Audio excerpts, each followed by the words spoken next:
I think there's a growing recognition that people like Google and Facebook and Snapchat and others benefit very significantly from the value that news brands like The Guardian and The Telegraph and The Mail provide to them. So the relationship is not one of dependence, but one of interdependence. News brands provide serious, engaging content through the power of our journalism and also the power and influence of the brands themselves.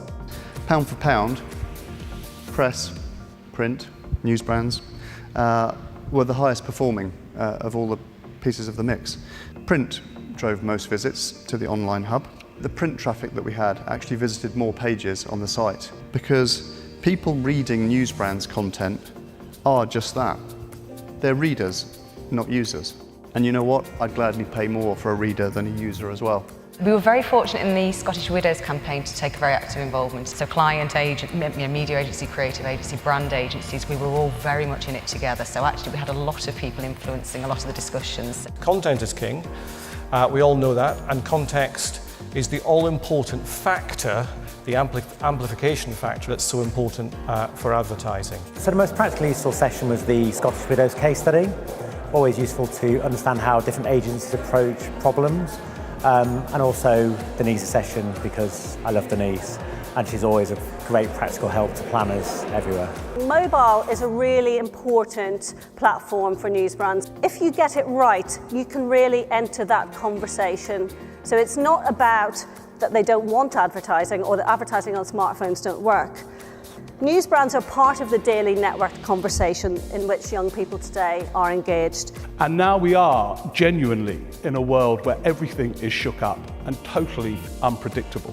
It's also very good for newspapers because only newspapers have the space and the tonal variety to make sense, to entertain, to convey the drama and tragedy of British politics as it's played out at the moment.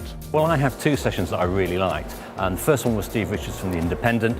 I think looking at the depth of analysis that goes on behind news brands and his take on the election and his take on the political world that we occupy at the moment is fascinating and shows the depth that newspapers can go into. The second one, which is why I couldn't split them, was Georgie Gregg from The Mail on Sunday, who showed from an editor's point of view how hard you have to work to take all that data and all that analysis and put out something that's relevant to a wide variety of readers. Now, newspapers have a part, a crucial part, there's a serious part in our country.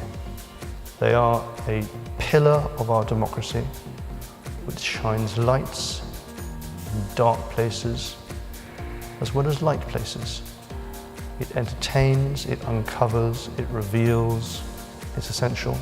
The whole issue of the influence of a sports journalist and just how influential you can be.